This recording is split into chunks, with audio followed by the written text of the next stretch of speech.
Oh, hi, this is Grandma Sparky. My real name is Helise Bridges. Helise, like Helice, like hell on ice, and Bridges, like a bridge builder. And I am the founder of Blue Ribbons Worldwide. And our commitment and our mission is to unite humanity through the power of love, one child, one community, one country at a time. And in our constant state in the world, most of us, would you agree, are more divided than united. So this is our whole program right now is going to start in San Diego, California. Uh, the goal is that San Diego teens are going to be enhancing mental health of 50,000 people in the month of February 2024. That's Valentine's month, to show that we can, in 60 seconds or less, build people up instead of put them down, point to what's working instead of what isn't, and enhance the mental health of every child, every adult in our community, as a model for this country and the world. And today I have two guests, amazing guests, that I want to, there they are. Okay. Jackson, raise your hand. He's my grandson. Oh my gosh, I love this. And Jacob, and they're best friends, and they're best friends. So I'm going to start out and just say, Jackson, first tell everybody how old you are and what school you go to. You both are in the same school. And why is this important for you? Okay, go ahead. So I'm 16. We both go to Torrey Pines High School. And I wanted to start off by just saying the reason we all got involved was because it's honestly a funny story. It all started out as motivation just to get a like a lousy grade in my AP US class, A push, Mr. Drake's at Torrey Pines High School. Mhm. Then after a lot of reflection and revisal, I thought that who else would I want to have go along with me on this journey besides Jacob, who's someone that always is doing great things in and out of the classroom. He's always getting ahead, moving forward, always getting better grades than I do personally. So I called him up and immediately he said yes. Next thing we knew, we were at Kai's having a great time where we saw the in-person, natural, organic reaction and powerful display of the Blue Ribbon Revolution. So I think that inspired us both. At the end of the day, after we had met that original time, we were almost in awe, in shock on the car ride home. We were kind of just talking about it. We were like, wow, like Who did you meet? Who were you meeting with? Grandma Sparky herself. Yeah, that's so we went to Kai's restaurant, which is in Cardiff Beach. mhm. And we met that Yes, fabulous woman there too. that Yeah, yeah, we met. but go ahead and continue with the awe part. Yes, go ahead. Well, at first, when Jackson reached out to me, I heard there was another volunteer opportunity, another charity thing, as I'm involved with a couple of other charities within our community. But Mhm. when Jackson called me, I was immediately, oh, that sounds amazing. I get to do something with one of my very close friends. And even better, we get to spend time with his amazing grandma, who we met at Kai's, as we've said. But after the meeting, I really wasn't sure what I was getting into. But after speaking with Grandma Sparky and really getting deep into our emotions spiritually and really talking to each other about how we could better our community, we were really in shock of how much impact that made, not just for ourselves, but we realized that we could truly make San Diego and our peers build up and uplift within our community. So Yeah, yeah. So thank you, because we spoke for about almost 3 hours, didn't we? yes, yes, And that's a long time to get young people together and crowd.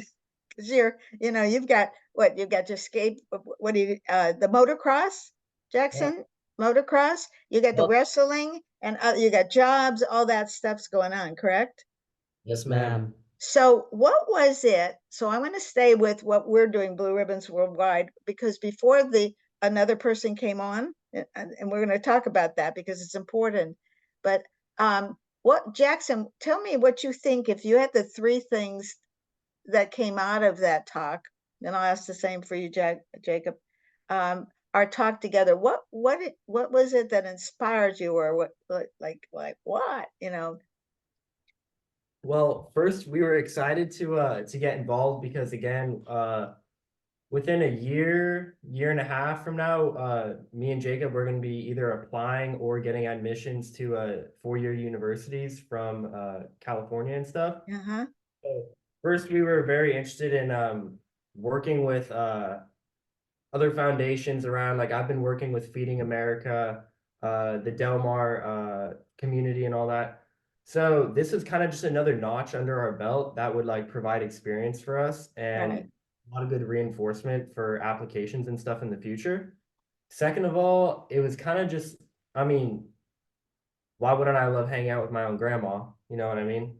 And like now that I get older, it dawns on me more that like you really do do a lot for a lot of people, and I think that it needs to be shown a lot more.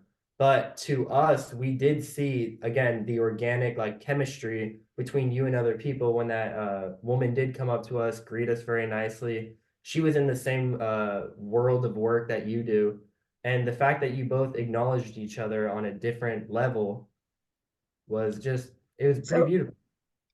so hold on, I'm going to back up so people that are listening will understand what we're talking about. Yes. So here I'm your grandma. How much time do we actually get together in the past, if any? Not much. Not much. How much did you know about me? Not much. And to corral anybody watching, to corral young people, when you're a grandma or you're a family member and you come in, everybody's going out, you're going surfing, you're going with your friends, right? It is like that. So for me it was like, whoa, your text message, grandma, doing this project with in my class, and I have to do something for a community service, would you help? And I'm going, oh my God, would you help? You couldn't have done it. I couldn't have asked for anything better because you're such a great leader. Both of you are entrepreneurs. You're really committed to making big differences. I already knew that, but that was pretty amazing. So what you're saying is putting a notch on your belt to get into the right colleges, right? If you do community service, they listen more, perhaps, right? Got to get the grades, got to do all that. But the other part is I spoke to you for 3 hours. We'll talk about the woman that got connected to us in a little bit, but I want to stay with what is important about the blue ribbon ceremony. Have you honored people yet? We've been working, we've actually done a couple together in person with some of our closer friends. And when we interviewed you at Keys, I think one of the things that stood out to me the most compared to let's say working at a food bank or Right. picking up trash at the beach. Of course, we're doing very charitable things for the community, but with the blue ribbon ceremony, I felt it myself that there was really a deeper connection on more of a emotional and spiritual level, that you really inspired us to dig in deep and find out who we were and try to connect with other people and people that we're close friends, but we never really talked at a deeper level like that. And I think you really Mm. bring the best out of people to not just see their flaws or their achievements, but see who they truly are as a person. Yes, that's brilliant. And you were talking, and yeah, Jackson, you want to add to that? Wanted to comment one more thing. The whole thing about like getting notch under a belt, I know you like that, but it was more about like how I see it is because we're moving on to a different stage in our life with like school, university, and all that. Right. It's more about what are we gonna leave behind for the community that's like Yes, kind of raised us for exactly. so long. Like, Exactly. I mean, I'm natively born in Florida, but I'd consider California more of my home because this is where I grew up. This is where I had my Right. this Right. is where I met most of my lifelong friends so far. So now that we are moving on to a different chapter. What are we going to leave back here? What are we going to do for our community? And Mm. what are we going to be able to say and feel good about ourselves in the future that we did for San Diego, representing North County, hopefully unifying with South County February 5th, as you may explain later. But this big project that we're doing together, it's more than us, you know what I mean? It's more than us three. It's about the whole. You just hit it so perfectly, by the way, because there's two things that I want to bring in. Jacob, when I asked you both what was your dream, Jacob, you said unity, and Jackson, you said choice. Did I get that right? Correct. Okay, so here's the blue ribbon ceremony. Since we'll go back to, I'm going to go back to those two things that I just mentioned, but you mentioned that together you honored somebody. Why don't we talk about that first? And then I'm going to ask you the questions about unity and choice, and we're going to get in, drill deeper to that, okay? And legacy, by the way, it pulls it all together, yes. So Jacob, why don't you tell me, who did you both honor? Well, we actually honored our friend Reed Ellis, who's another classmate of ours. And together, at first, there is a somewhat, I'd say, awkward tension. You know, we're teenage boys. We usually don't talk about our feelings with each Joke other. around a little bit. Right. But when we got to the thick of it, to seeing who they are and speaking from ourselves to what we saw as Reed as a person and as a friend, how he really affects our lives as close brotherhood. Right. Really, you know, found something we've never really seen before in our friendships. We were able to enlighten our emotions and really think about each other on a deeper level than just a classmate or a schoolmate, but someone as a part of our life and someone who's really affected us and why they did it, who they are, and what they can do to really spread this message across San Diego itself. Right. You know, Reed Ellis, he's one of our good friends. His mom actually grew up with my dad, Mark. They went to Torrey Pines together, so in a sense, we've known each other for a long time. Right. And you know, Reed's one of those guys that he always takes us in. He's always the friend that has people over to his house. You know, never causes problems, always inviting us to the next, you know, even if it's a party, if it's just to go surf, if it's just to go skate, even snowboarding. We're gonna go snowboarding with him Yes. this winter break. So he's one of those kids where it's just like very selfless, never asks for anything in return. Always inviting us over like to his house, which I mean, at the end of the day, that's one of the most intimate things you can do, inviting Right. someone to your own house. He again very brotherly. And then I wanted to touch on like administration and teaching at school. I have one of the most fabulous, kind people I've ever met in the entire world. She's my French teacher. I'm in a French 3 at Torrey Pines, grade 11. Right. Her name is Madame Huntsberger, and she is one of the softest, most kind women I know, just on the planet. Her and I, you know, we don't agree on a lot, I guess, socially and I guess politically and all that. But at the end of the day, like she's always loving, she's always very like caring. She understands all her students. We have Wellness Wednesdays Yes. once every month where we don't have any class, no academic structure. What we get to do is we get to write down on a blank piece of paper anonymously, put it in a shoebox, and then she sits at the head of the class and she reads out the papers that everyone got to write anonymously, where they can speak about anything. You know, they can talk about the football game the previous night, or they can talk about serious issues that were happening in their household. Right. You know? And as a class, we're all allowed to openly discuss it, be respectful towards one another, and even like laugh and joke around together. So she's one of those people that just she's fabulous, you know what I mean? And I'm planning on honoring her this coming week, right before the New Year's and finals week, which is for most people in school some of the hardest times of the year, you know? Right. Right. You know, I sent you a French ribbon last year. I hope you still have it. Did you ever get that in the mail? I don't think I ever did. Oh my God, it's the only one I had. I mailed No. it to you. Ask your parents if they Jackson, if you got it. Because our ribbons are in 12 languages, and I had the last of the French ribbon. Okay. Okay. And I will also email you all the foreign ribbons so you could see them. But what I remember that you connected with me last year, I think, in French class. I think it must have been the same class, I'm guessing. And you said you really wanted to honor her. So I said, let me look for the French ribbon, and I found it. She sounds like a perfect, that's the soul of what we do. When you say you want to leave a legacy, there is a lot of division in our world, and everybody wants a right or the black and white answers don't work for me. I just want to say that out loud. I don't have a black and white. I can't say, yes, I'm for this and no, I'm for that. I like to listen.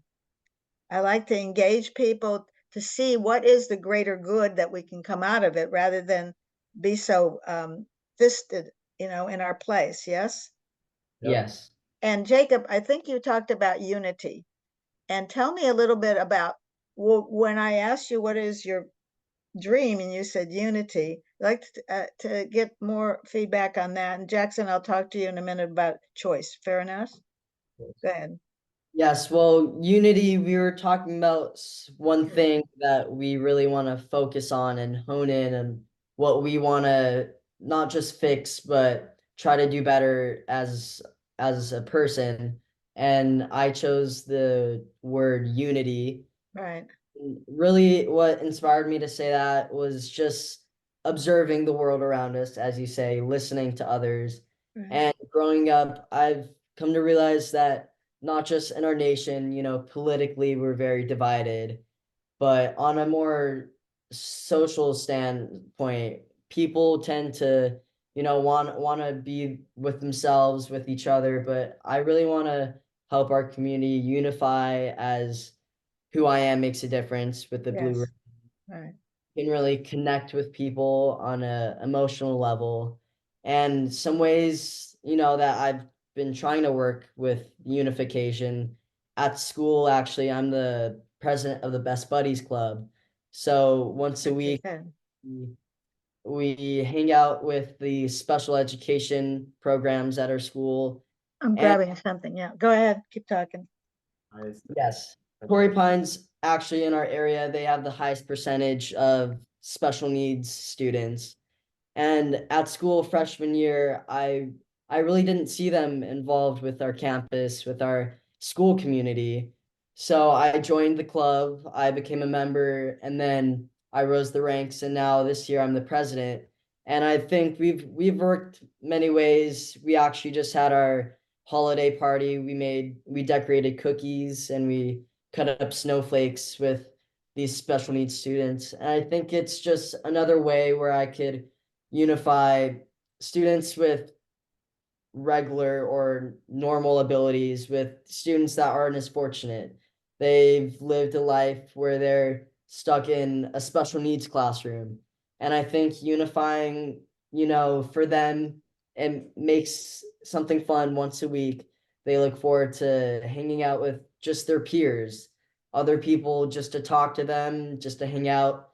Again, we decorated cookies for the holidays, but something where I could just unify one small part of my community, my high school. And I really want to expand with that, with who I am makes a difference, to unify our community in San Diego and eventually the nation. Yes, I want to just honor that, because the special needs kids are so smart. Their Yes, heart is so big. They could bring people together in a heartbeat. They don't see differences. They see exactly. love. Yes, I experienced that. You must have experienced. It touches you. Yes. yes. Oh, I'm gonna show you just one thing before I go on to this. By the way, I love the way you're thinking, because we're talking about your school, then we're talking about the community, then we're talking about the nation. And I think that way as well. Once you start something here, it could duplicate everywhere, but it has to be led by young people. In my experience, I just want you to know, my children's book, Sparky and the Magic Blue Ribbon book, this is a galley. Okay, it's not out. It'll be out next month. It'll be out in time for the February. Okay, and Jackson, what you don't know in this book, by the way, which is brilliantly, it's in the dedication page in the front, is a dedication to your family. I don't know if you could see it. Do you Yep. see it? Do you see it? Okay. And this is based on a true story. And I'll talk to you about more. This is a true story about when I was a little girl and I had a dream when I was 4 years old that an angel came to me in my dream and told me what to do about bringing love to the world. And it's a story, it's a true story of how she had a little blue velvet pouch and a wand and touched my heart. And here I am doing this now. So I think we're all kind of born with our soul knows what we're about, and the community might not know how to take that and lift you up at the soul level. Yes, Of course. it's the reading, writing, and arithmetic. I understand that part, but the spiritual part is really where we join together, and where differences just don't, they just kind of melt away, and all of a sudden we're talking real stuff. And Best Buddies is that. And I've been involved with that in other communities, which is, and I've taken pictures of kids, and we'll share about that at another time, Jacob, so that I'll share with you newspaper articles and things that the kids have done, huh? And the schools have done for the high schools have done for the kids. Fair enough. Their Yes. ideas, and you could see that. And so thank you. That brings us to question to Jackson. And Jackson, I love the both of you, the way you talked about unity, and Jackson, you talked about choice. Correct. So let me delve into that a little deeper. You said it because you were proud of your dad, my my son, yes, who's brilliant entrepreneur, great father, great husband, great everything. Yes, he's Yep. just done it right. Of course. Love him dearly. And really super proud of him. So tell me what it was about choice, about being like your dad, but of also being a choice in this world, this big world that kind of wants to kind of corral you into certain things. Yeah, so recently I think the greatest choice that I had made recently was, it was kind of a big deal to me. You know, we both played football for a very long time together. Right.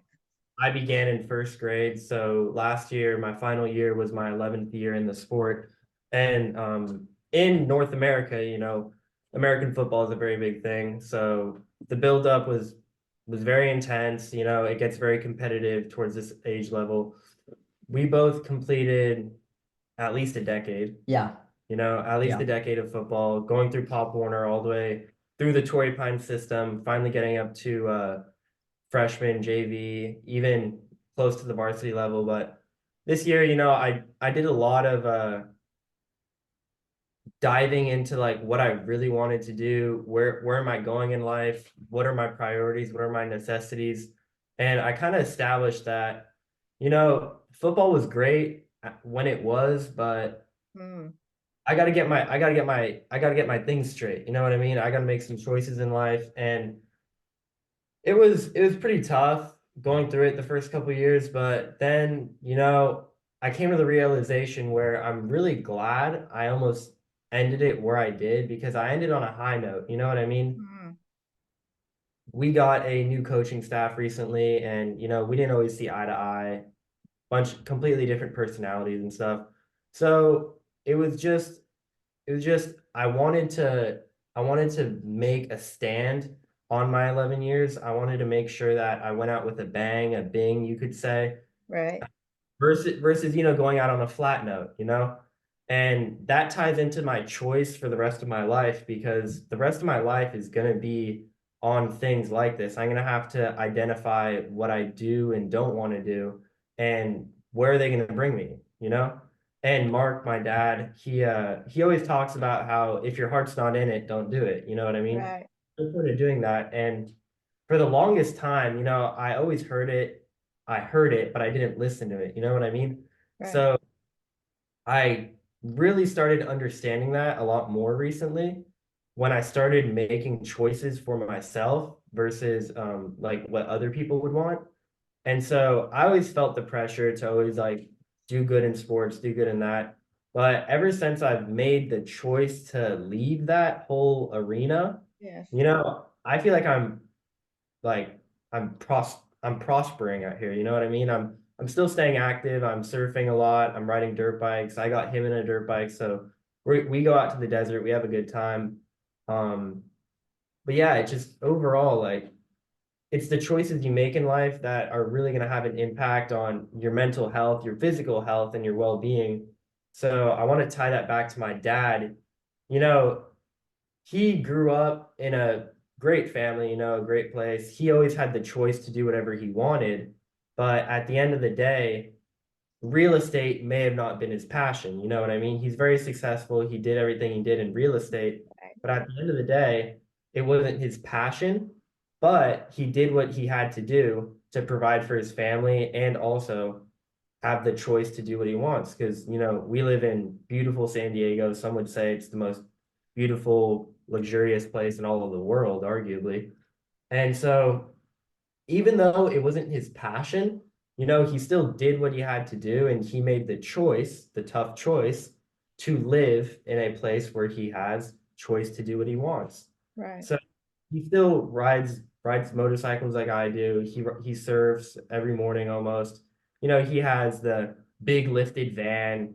He has the choice to do what he wants. And he spends his time as a good father, teaching me the same things that he did, providing the things that he didn't have for me. And I think that's a life that I want to live. What's so magnificent uh, is here being my grandson, and of course, I was married to your dad's, father, and we had to divorce. That's unfortunate when things like that happen for for people that are in love with each other, and all of a sudden something happens, and we have to come out of choice.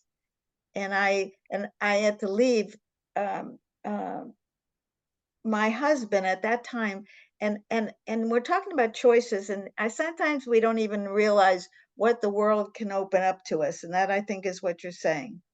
Exactly.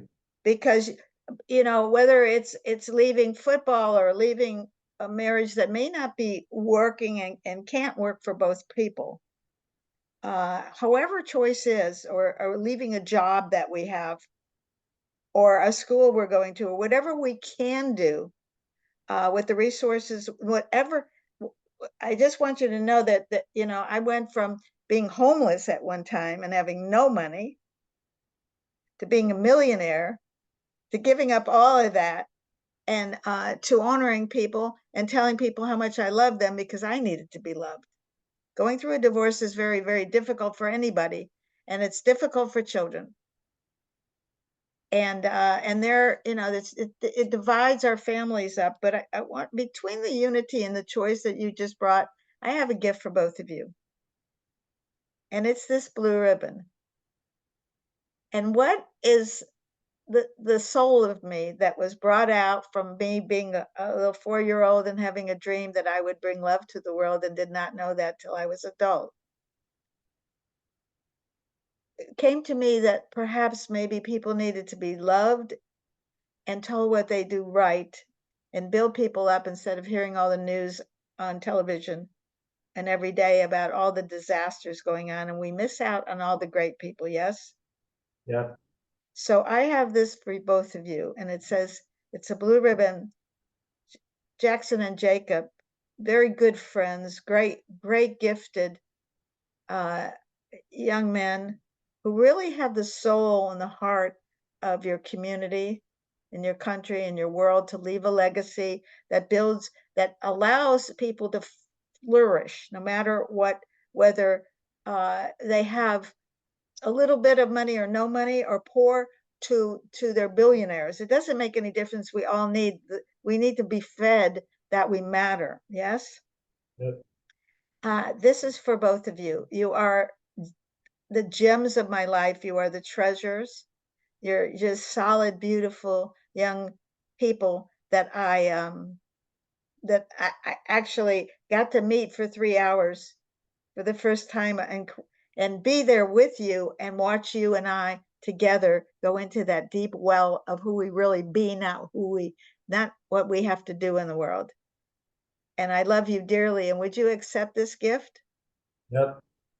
We And there, ourselves, on behalf of us, Grandma Sparky, thank you for being a leader in this journey, not just for me, but for both of us. You know, being young adults in our community, I think it's really important that we have a older mentor who's experienced life and experienced the faults and the celebrations that truly affect who we are. yes. I'm excited for this journey to see where it takes us and for everything in between. And I just want to say we accept this blue ribbon. And we can't get further in the book. Oh my God. Look at you guys. You're just rocking. Like, I don't have makeup on, okay? Just my glasses, I put them on and you can't see, but I'm blushing and with happiness of of of what we're able to do together. Because that Bing, by the way, yes, we're gonna. So, would you? So we're all gonna accept this ribbon together. Ready? So the tradition is that we take the spark from our hearts and put it in the cheerleaders in this ribbon.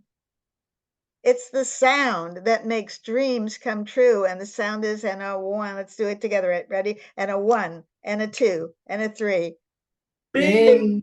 And every time we hear a bing, we know that a child inside of us just got our dream. And I invite everybody watching this to go to blueribbons.org, and it's BLUERIBBONS.org. Watch the Blue Ribbon movie. It was #1 on YouTube for 10 weeks in the nonprofit category, and it saved a 14-year-old boy from committing suicide. It's a very famous movie that was originally published in Chicken Soup for the Soul, which was the New York Times best-selling book. And I'm going to bring up something that I haven't brought up, and I will email it to both of you. This is an LA Times article. It's 2 pages. It was 1991. I'm right here. I am leading this assembly of 6th, 7th, and 8th grade students who paid $2,500 in 1991 for me to come to their school and do a 6th, 7th, and 8th grade assembly. I'm going to email you this. You can send it to both. It's 2 pages. It was covered by Channel 8 News, the LA Times, the San Diego Union Tribune, and 1,100 radio stations across the nation. Because I asked the students, they had paid me $500 to come to do an assembly for them. And I was living in Cardiff at the time. They're in Encinitas, so just right next door.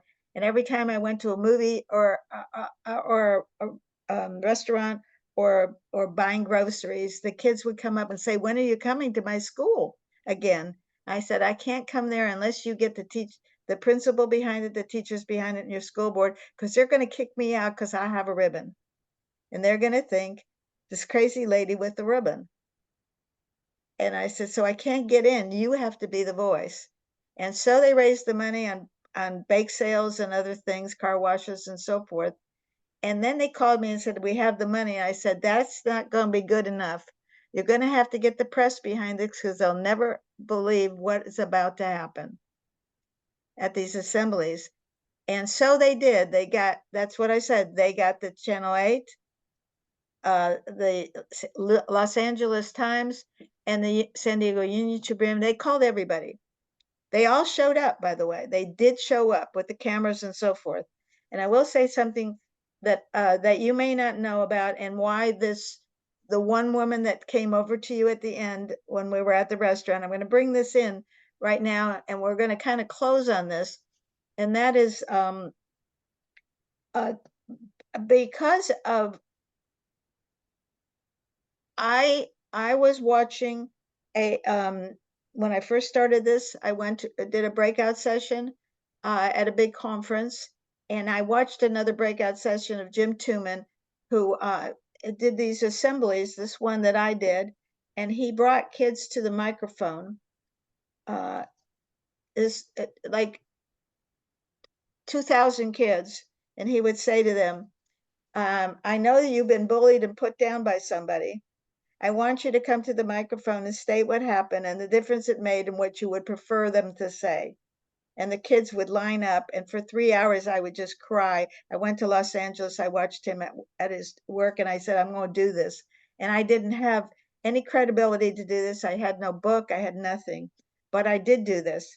And I did it at the school, and I said, 1 out of every 4 of you has been abused, and I know it. If it's not you, it's somebody in this room.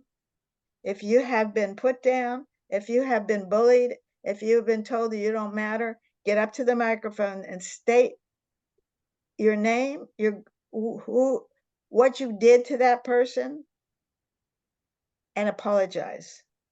Have them come up to the front, shake a hand, give a hug. A high five. I don't care what you do, but clean it up right now.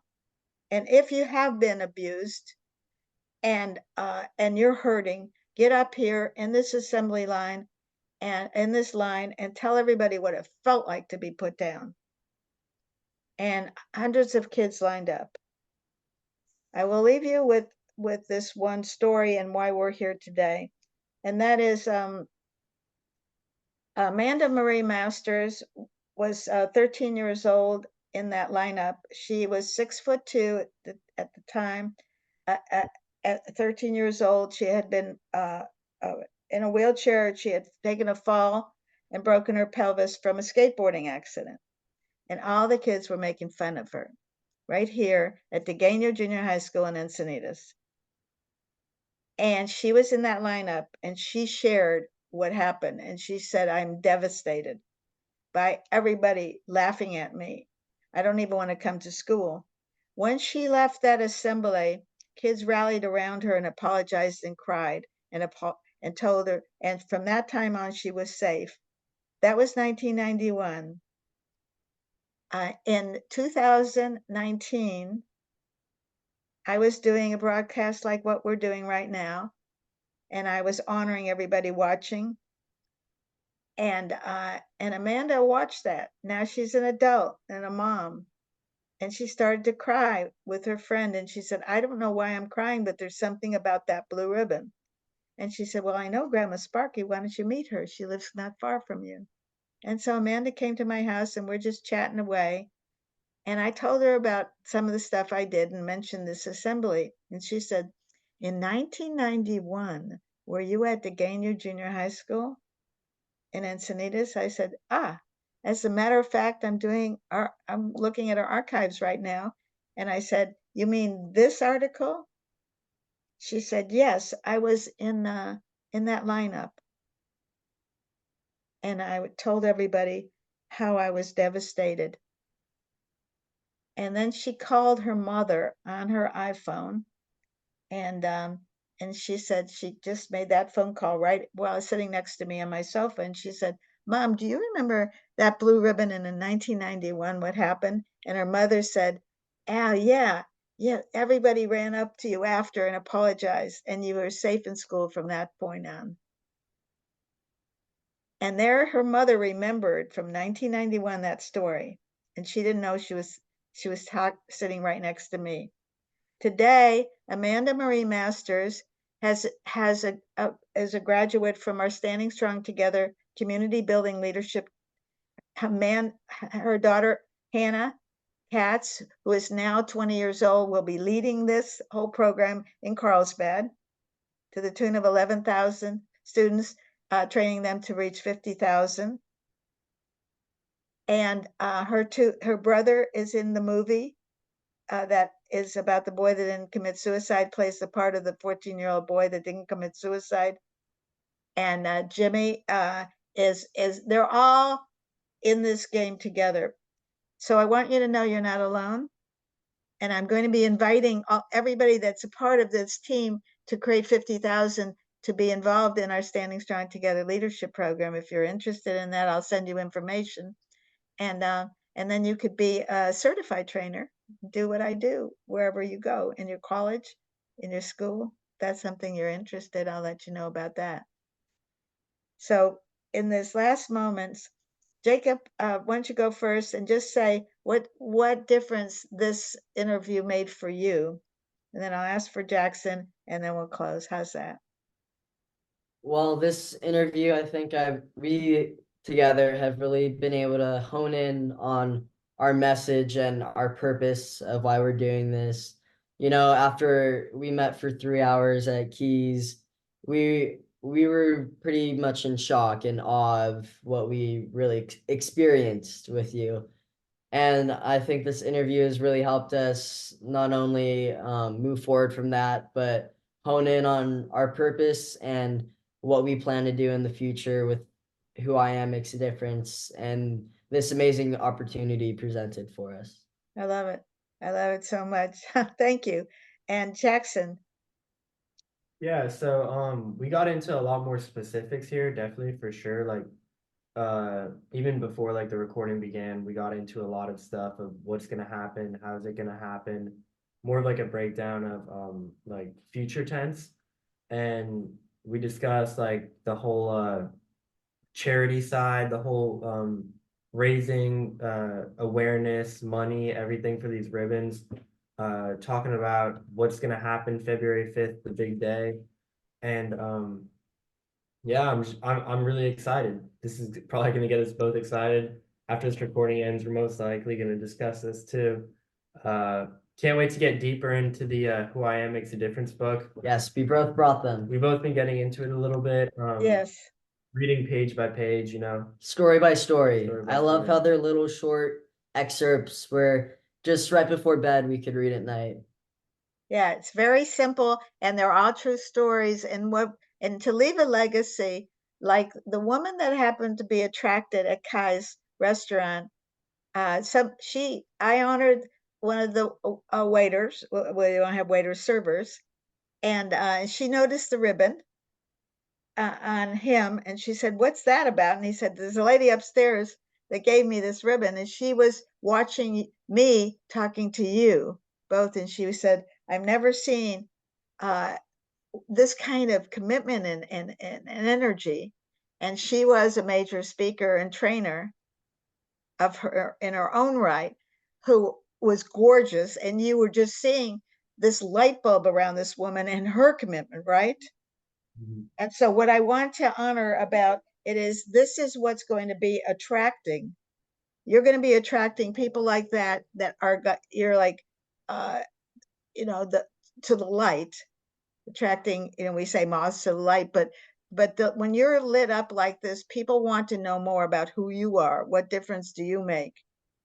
And you're going to be honoring them and asking them, what's your dream? After you give them a bing, say, what's your dream? How can I help you? What do you need?